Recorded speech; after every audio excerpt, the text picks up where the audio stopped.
Okay, universal law, यहाँ पे जो ग्रेविटेशन है ये वाला चैप्टर से आपको क्या क्या पढ़ना है यहाँ पे? Universal law of gravitation, rightly Newton's Newton's law of gravitation, इसको आपको पढ़ना है। Then directly acceleration due to gravity. Clear? Acceleration due to gravity, इसका मतलब how to get the value of a, और you can say how will you get the value of g, or you can say how to get the value of acceleration due to gravity on the surface of earth। or if you are taking on the surface of earth, a का value कितना लेना है, या फिर just above the surface of earth और just below the surface of earth। Clear? ये तीनों cases यहाँ पे है। तो acceleration due to gravity complete derivation नहीं है, जस्ट ब्रीफली डिस्कशन करने के लिए यहाँ पे बोला गया है, इसलिए रिकैपिटुलेशन के बारे में यहाँ पे बताया गया है। Just you have to do recapitulate about the acceleration due to gravity.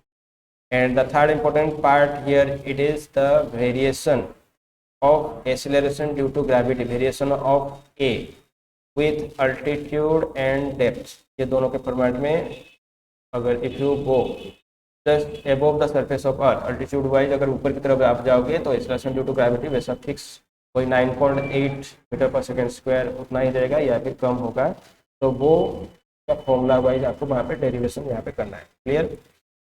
Next जो इम्पोर्टेंट पार्ट है यहाँ पे, gravitational potential energy and gravitational potential, these are also very very important. Just like similar type concepts you will again discuss in class 12 chapter number 1, that is electrostatics, electrostatic potential energy and electrostatic potential. Similar type concept है, कोई different नहीं रहेगा। तो यहाँ पे अगर थोड़ा बहुत समझ आ गए तो वहाँ पे आपको समझना थोड़ा आसान रहेगा।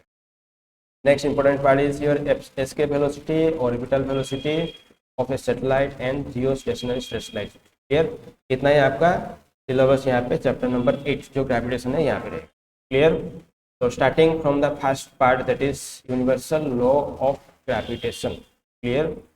तो put your chapter heading gravitation. Clear? So what do you basically mean by, before going to the universal law of gravitation, can anybody tell me what do you actually mean by gravitation?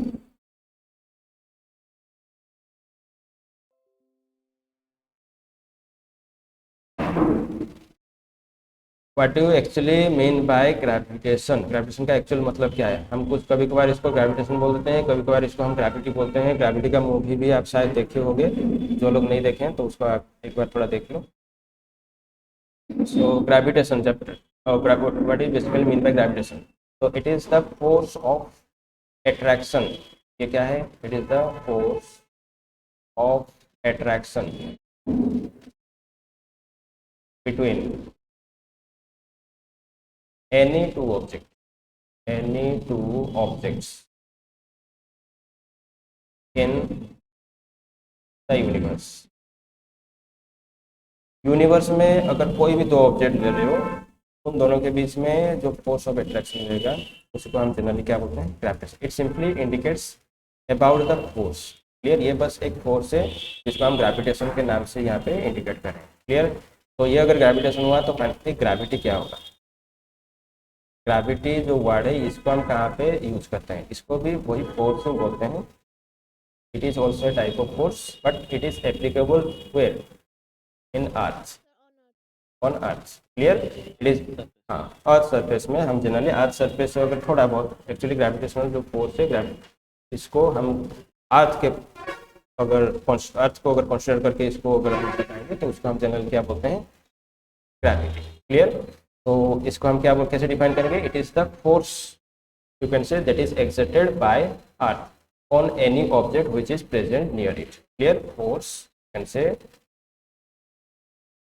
is force due to earth। अर्थ की वजह से जो force होगा उसी को हम बोलते हैं ग्रेविटी। क्लियर? सिमिलरली और कुछ टर्म्स है, ये तो ग्रेविटेशन एंड ग्रेविटी, कुछ दूसरा टर्म्स यहाँ पे कुछ है उसको भी हम लोग थोड़ा बहुत जान लेते हैं। दूसरा है आपको पढ़ाया गया है acceleration due to gravity. Acceleration due to gravity. अच्छा, इस बार शायद आपको एक क्वेश्चन यहाँ पे कुछ बच्चों का डाउट था, कुछ क्वेश्चन एक शायद मिला था। Just let me recall, that is gravity which force x tends till infinity, I think, which field generally यहाँ पे क्वेश्चन आया था which field generally x tends till infinity, ऐसा कुछ है।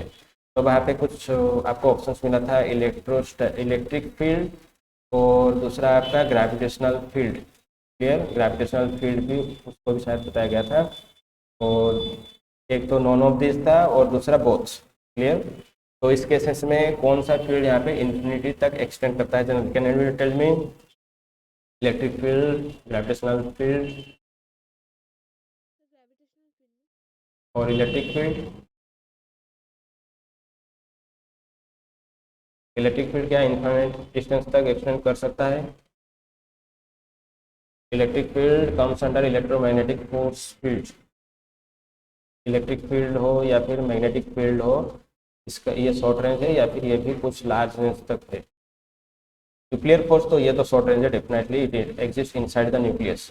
तो चैप्टर 1 में आपको थोड़ा बहुत कुछ बताया गया होगा, nuclear force is short range but rest others electric field हो या फिर gravitational field, these are long ranges. That means ये सब इनका इलेक्ट्रिक फील्ड या फिर इलेक्ट्रिक जो आप बोल सकते हो, कोई भी दो चार्ज पार्टिकल्स लोगे, उन दोनों के बीच में अगर डिस्टेंस ऑफ सेपरेशन अगर r हुआ q1 एंड q2, देन उन दोनों के बीच में फोर्स कितना होगा? Simply k q1 q2 upon r square. ये था, ये जनरली होता है electrostatic force between any two charges. Clear, अच्छा, इन दोनों चार्जेस के बीच में हमेशा कुछ ना कुछ फोर्स रहेगा अगर ये डिस्टेंस यहाँ पे फिक्स रहा। अगर इस डिस्टेंस को अगर मैं यहाँ पे r को इनफाइनाइट कर दूँ, then in that particular case force यहाँ पे आपको क्या मिलेगा? That will no force. Clear, तो फाइनली यहाँ पे ये ज्यूम करके आ जाता है कि कोई भी चार्ज के वजह से जो फील्ड होता है उसको हम जनरली, चार्ज के वजह से जो फील्ड होता है उसको हम बोलते हैं इलेक्ट्रोस्टैटिक फील्ड, और इलेक्ट्रिक फील्ड जनरली इसको हम बोलते हैं, and that extends till infinity. Clear, similarly gravitational force को भी हम यहाँ पे वैसा ही डिफाइन करेंगे, F is equal to G m1m2 divided by r square. यहाँ पे ये जो फोर्स इसका देखो लिखने का तरीका, और यहाँ पे ये ग्रेविटेशनल फोर्स का लिखने का तरीका देखो पूरा सिमिलर टाइप है। क्लियर, इनवर्स स्क्वायर लॉ को यहाँ पे ये फॉलो करता है। यहाँ पे बस G लिख दिया गया है, उसके बदले यहाँ पे चार्ज के केसेस में K, Q1 Q2 यहाँ पे है, उसके बदले यहाँ पे m1 m2 लिखा गया, बाकी डिस्टेंस वैसा का वैसा ही है। मतलब यहाँ पे ये दोनों चार्ज के बदले अगर दो डिफरेंट मासेस लोगे m1 and m2, and in दोनों के बीच में डिस्टेंस ऑफ सेपरेशन अगर r हुआ, तो उन दोनों के बीच में जो ग्रेविटेशनल फोर्स होगा वो कितना होगा? F is equal to G m1 m2 upon r square. Clear, तो इसलिए ये जो दोनों फोर्स जो यहाँ पे आ रहा है, इसके वजह से आ रहा है, किसके वजह से आ रहा है? दोनों फील्ड के वजह से आ रहा है। क्लियर, तो यहाँ पे जो फील्ड एग्जिस्ट कर रहा है चार्ज के वजह से, जो फील्ड एग्जिस्ट कर रहा है इलेक्ट्रिक फील्ड, और यहाँ पे जो फील्ड एग्जिस्ट कर रहा है उसको हम जनरली बोलते हैं क्या? ग्रेविटेशनल फील्ड, जिसके बारे में आप लोग थोड़ा बहुत पढ़ोगे। तो ये दोनों इनफाइनाइट डिस्टेंस तक एक्सटेंड हो सकते हैं। क्लियर, और इन्फिनिटी पे ही आपको जीरो ही मिलेगा। तो इसके केस में शायद आपको बोथ लिखना ही सही आंसर देता है। ओके, तो finally acceleration due to gravity, acceleration due to gravity को कैसे, कितना वैल्यू आपको लिया गया था? Moving to this concept, G is equal to simply 9.8 metre per second square. Actually 9.8 नहीं है, 9.8 समथिंग, कुछ 4-5 डिजिट रहेगा फिर डेसिमल के बाद, तो वही आपका एग्जैक्ट वैल्यू है। But for calculation purpose we just take 9.8 metre per second square, जहाँ पे मेंशन किया जाएगा कि 9.8 लेना है तो लेना है, otherwise take simply 10 metre per second square calculation के लिए। क्लियर, तो ये दोनों, ये है एक्सेलरेशन ड्यू टू ग्रेविटी। तो एक्सेलरेशन ड्यू टू ग्रेविटी को हम जनरली कैसे डिफाइन करते हैं? How can you define this acceleration due to gravity? Can you tell me what is acceleration due to gravity?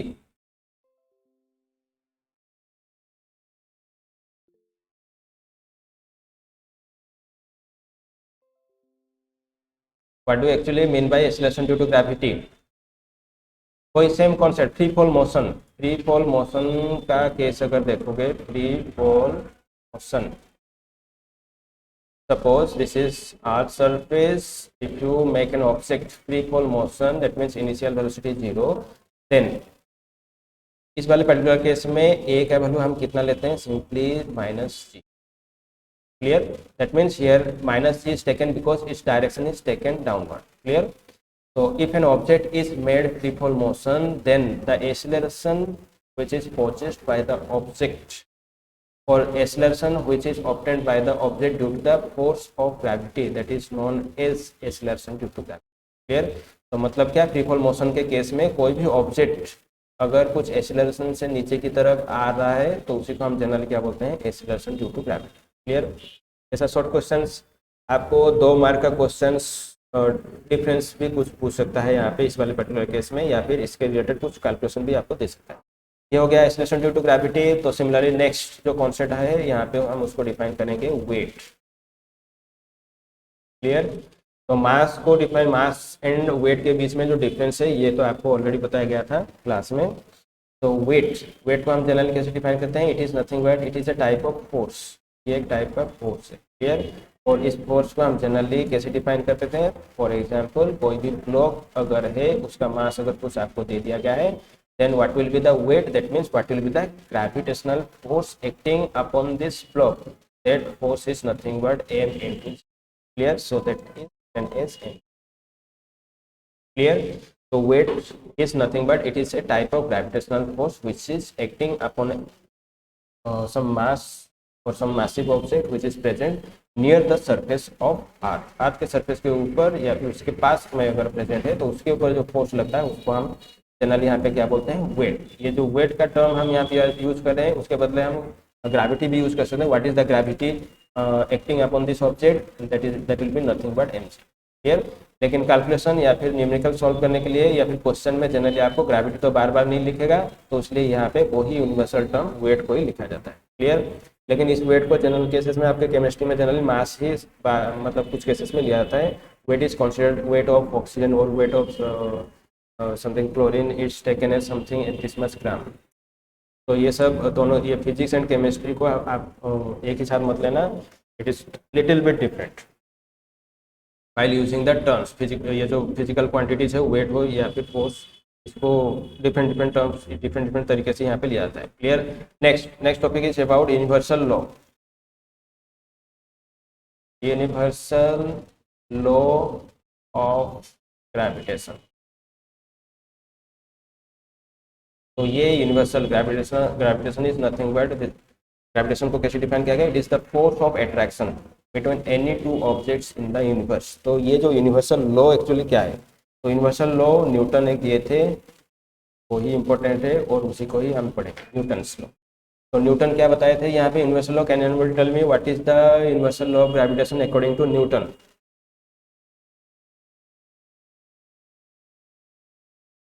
What is the Newton's law of gravitation? Generally इसको Newton's law of gravitation भी बोलते हैं, या फिर universal law of gravitation भी आप इसको बोल सकते हो. Yes, can anybody tell me what is the universal law of gravitation और Newton's law of gravitation?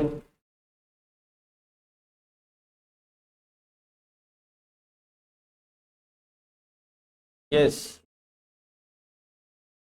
Okay. Universal law of gravitation और you can say generally Newton's law of gravitation. इसको कैसे डिफाइन किया गया? Statement is very very important here. Statement, what is actually the statement? Every object in the universe attract every other object. मतलब ये जो gravitational force जो भी है ये हमेशा का नेचर कैसे रहता है, it is always attractive in nature. Gravitational force, gravitational force is always attractive in nature. तो उसी से यह स्टेटमेंट यहाँ पे लिखा गया है. क्या स्टेटमेंट है यहाँ पे? Every object in the universe, object in the universe attract every other object.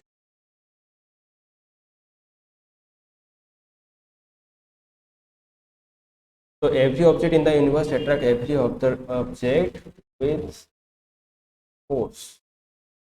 कुछ फोर्स उन दोनों के बीच में रहता है, और वो जो फोर्स है वो फोर्स किसके ऊपर डिपेंड करता है? That force depends directly.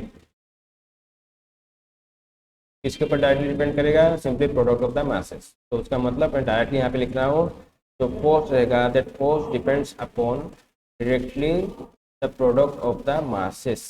Clear.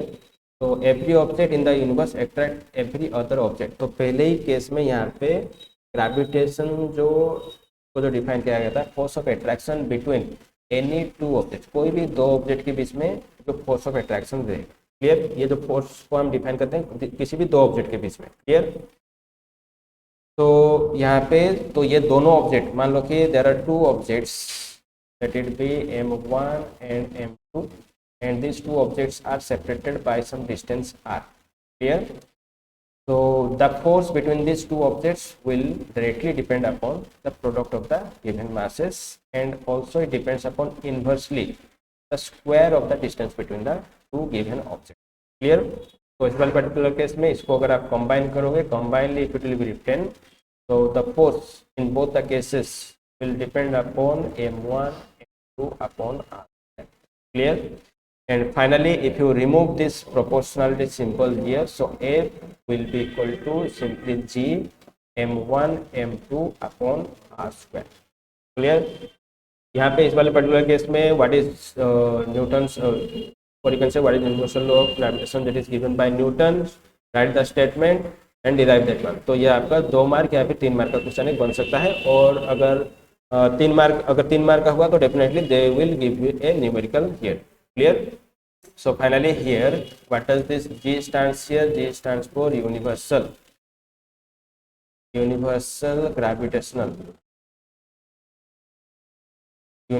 gravitational constant. Clear. ये जो यूनिवर्सल ग्रेविटेशनल कांस्टेंट है, this is a new quantity, तो इसका अभी आपको क्या करना है, unit and dimensional formula. Clear. तो can anybody tell me what will be the unit and dimensional formula for universal gravitational constant? क्योंकि यूनिट एंड डायमेंशन चैप्टर में बहुत सारे बच्चे इसको पूरा याद ही कर चुके हैं. So unit and dimension of g, ये दोनों.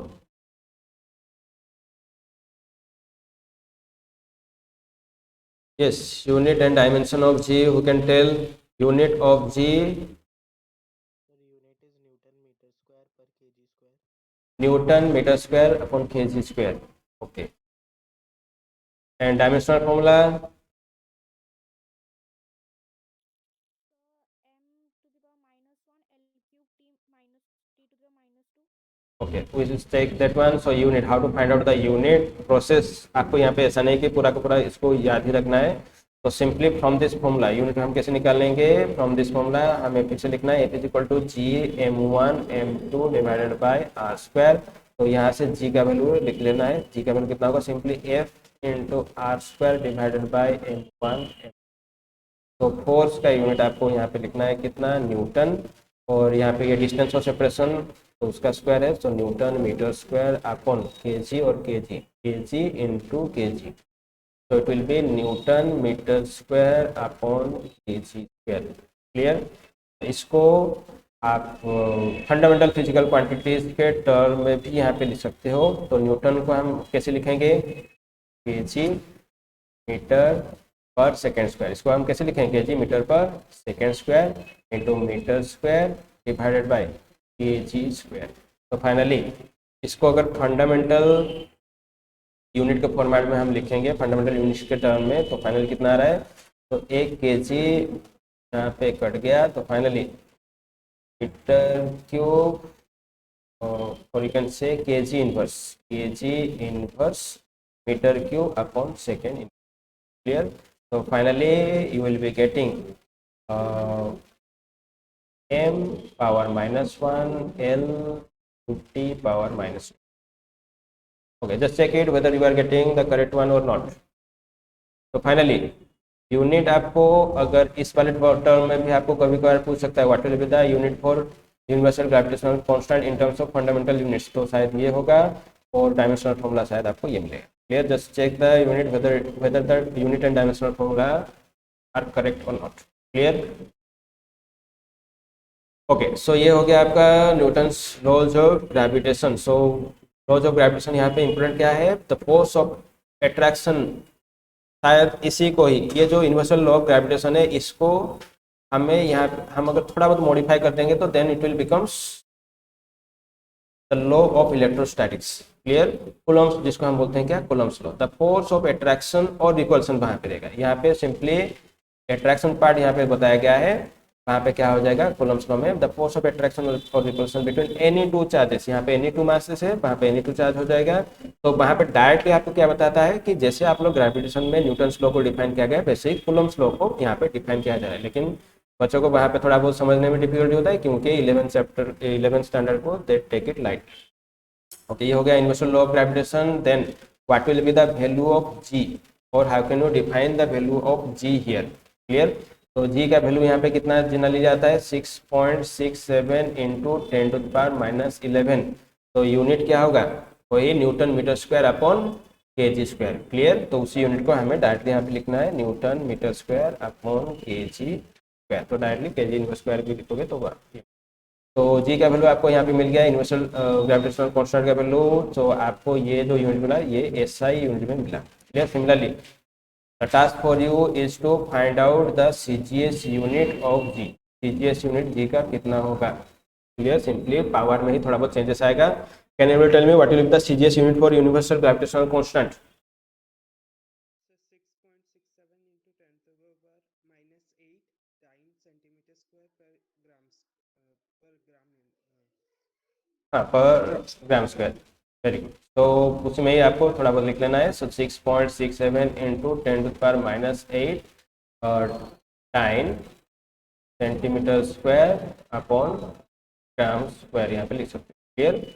तो फाइनली इस तरीके से आपको ग्रेविटेशनल कांस्टेंट का यहाँ पे वैल्यूज यहाँ पे लिख लेना है, clear.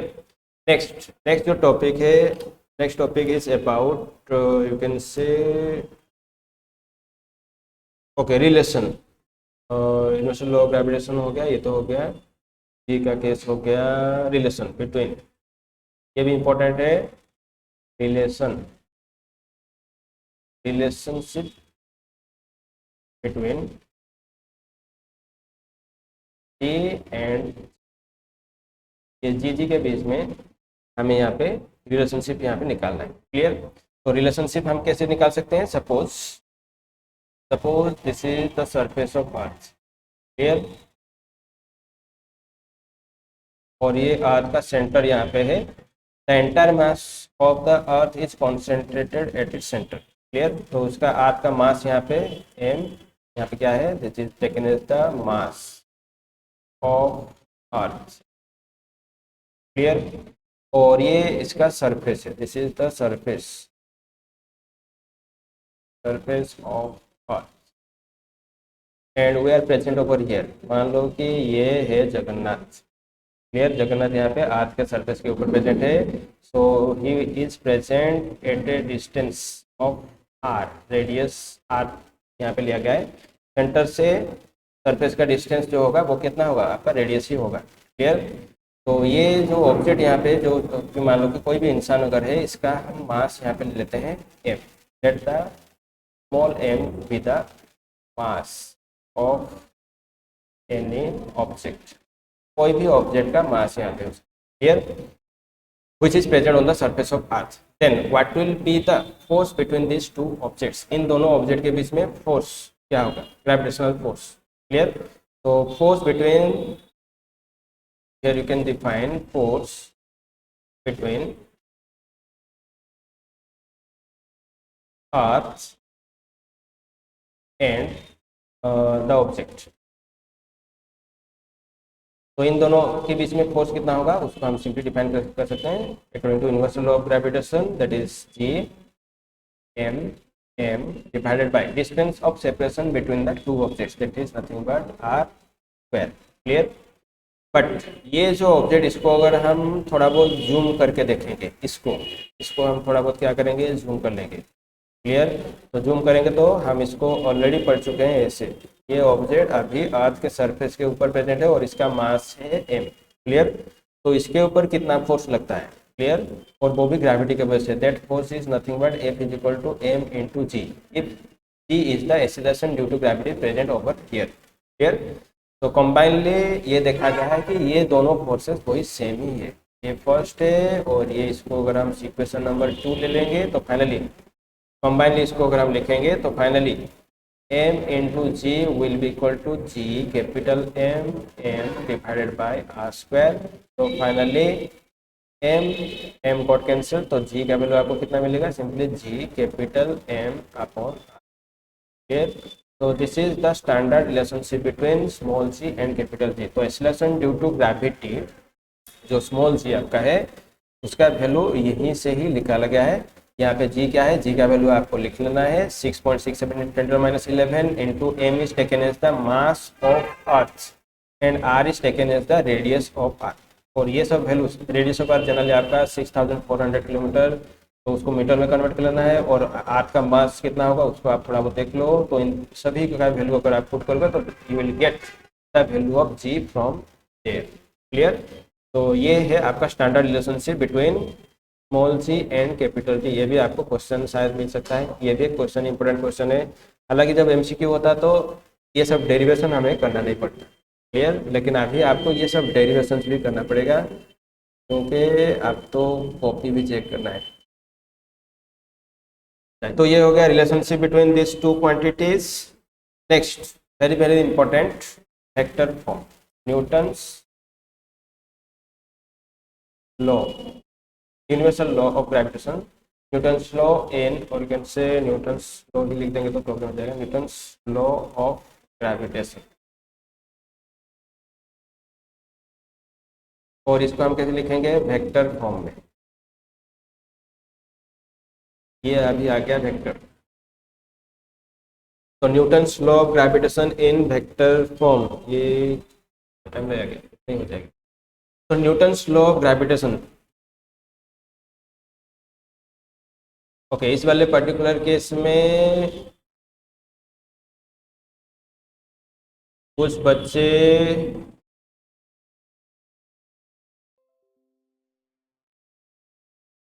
some students are attending the classes, some students are not attending. कुछ बच्चों को ये लग रहा है कि हम बिगनिंग में 5 मिनट अटेंड कर लेंगे तो अटेंडेंस हो जाएगा, तो रिकॉर्ड मेंटेन हो जाएगा. तो ऐसा नहीं है, आपको पूरा का पूरा क्लास यहाँ पे अटेंड करना है क्योंकि पूरा का पूरा through out the classes your presence being monitored. Clear. और सेपरेट टीचर्स यहाँ पे, मैं तो मॉनिटर कर रहा हूँ अपने क्लास को, लेकिन मैं बाकी टीचर्स भी दूसरे टीचर्स का क्लासेस को मॉनिटर यहाँ पे कर रहे हैं पूरा का पूरा टाइम. क्लियर. तो you should be careful about your attendance also.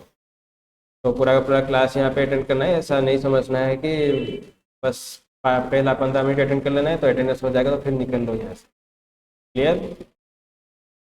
तो Newton's law of gravitation in vector form. Vector form में हम इसको कैसे लिखेंगे, तो स्केलर फॉर्म में कैसे लिखा गया था, स्केलर फॉर्मेट में ये हम जनरली ऐसे लिख देते हैं, F is equal to G m1 m2 divided by r square. Clear. ये आपका स्केलर फॉर्म में हम जनरली इसको लिखते हैं. क्लियर. तो वेक्टर फॉर्म में हमें कैसे लिखना है, थोड़ा बहुत डेरिवेशन पार्ट है यहाँ पे. लेट अस कंसीडर, यहाँ पे जैसे मैं बोल रहा हूँ वही आपका थ्योरेटिकल डेरिवेशन वैसे लिखना है. Let us consider there are two objects of masses m1 and m2, दो ऑब्जेक्ट जिनका मास है m1 m2, एंड इन दोनों के बीच में डिस्टेंस ऑफ सेपरेशन यहाँ पे हमें लेना है लेट इट बी r. क्लियर. तो ये वाला केस यहाँ पे थोड़ा बहुत इंपॉर्टेंट है. दो ऑब्जेक्ट यहाँ पे लिया गया है जिनका मास है m1 m2, इन दोनों के बीच में डिस्टेंस ऑफ सेपरेशन यहाँ पे कितना है r.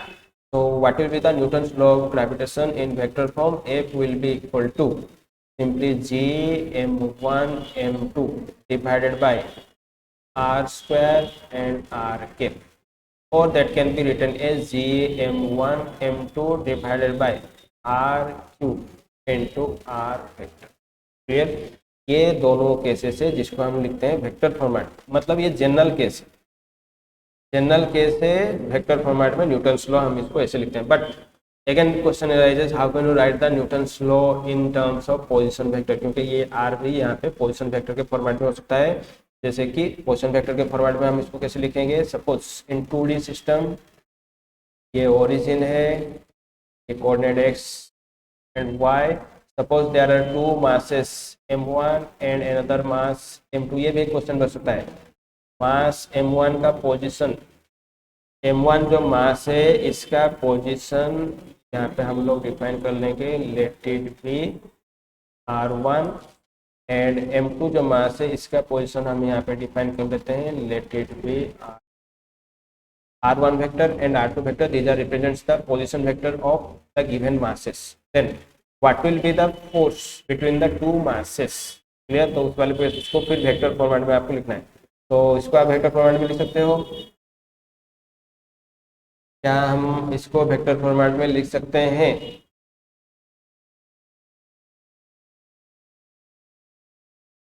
तो थोड़ा बहुत ऊपर कर लेंगे तो बेटर रहेगा, आसान लगेगा। स्ट्रेट ही लाइन में ले लेते हैं।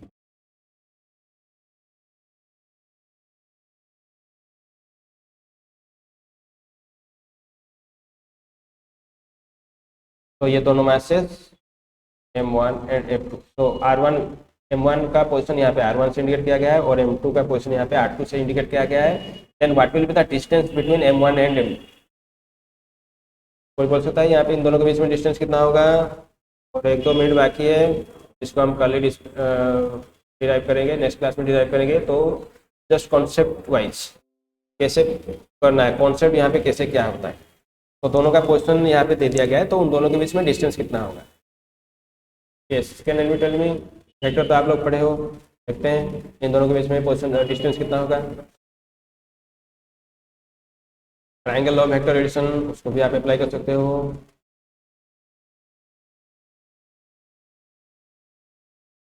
Yes, tell me. Triangle law of vector addition, उसको भी आप अप्लाई कर सकते हो। तो just make it a triangle. इसको आप एक ट्रायंगल यहाँ पे बना लो। क्लियर? तो ट्रायंगल कैसे बनाएंगे? तो एरो यहाँ पे हम दे देते हैं। तो R1 वेक्टर प्लस इसको हम एज्यूम कर लेते हैं let it be some vector R। क्लियर? तो फाइनली इसको हम कैसे, यही इतना ही कर लोगे तो आपका पूरा प्रॉब्लम सॉल्व हो गया और कुछ नहीं। तो यहाँ पे हमें लिखना कैसे? By applying the rule of triangle law of vector addition, that is R1 vector plus R vector will be equal to R2 vector. बस। तो R vector which is nothing but the distance between, और you can say displacement between M1 and M2। So R vector का value कितना होगा? Simply R2 vector minus R1 vector. बस काम खत्म। तो ये R वेक्टर को हम कैसे लिख सकते हैं? In terms of R1 and R2। ये R वेक्टर आपको नहीं दिया जाएगा डायरेक्टली, आपको R1 एंड R2 का वैल्यू दिया जाएगा। तो ये R वेक्टर को आपको कैसे निकालना है? Simply R2 vector minus R1। Clear?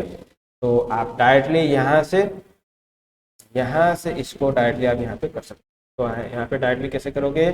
फिर इसमें दो फिर अलग अलग केसेस है। क्या क्या अलग अलग केसेस है कि attraction, gravitational force of attraction जो होता है, मान लो कि मैं अभी सरफेस के ऊपर हूँ तो मेरे ऊपर आज जितना फोर्स लग रहा है मैं भी आज के ऊपर उतना ही फोर्स लगा रहा हूँ। ये हम लोग पढ़ेंगे प्रॉपर्टीज ऑफ ग्रेविटेशनल फोर्स जब हम आपको पढ़ाएंगे। क्लियर? तो यहाँ पे आप समझ लो एक चीज कि ये जो दोनों मासेस यहाँ पे प्रेजेंट है, इन दोनों मासेस के ऊपर फोर्स लग रहा है। तो M2 M1 के ऊपर कुछ फोर्स लगा रहा है, तो M1 के ऊपर कितना फोर्स लगा रहा है? Force on 1 due to 2। Similarly M2 के ऊपर M1 भी कुछ फोर्स लगा रहा है, और वो फोर्स कितना है? That is F21। ये दोनों फोर्सेस को आप सेपरेटली लिख सकते हो यहाँ पे। बट जनरल केस में इसको आप कैसे लिखोगे? Simply GM1 M2 upon R² R के, और पोजीशन वेक्टर के फॉर्मेट में आप इसको भी लिख सकते हो। तो ये डेरिवेशंस हम नेक्स्ट क्लास में करेंगे। क्लियर? तो आज के लिए बस इतना ही। आपका ब्रेक टाइम यहाँ पे हो जा रहा है।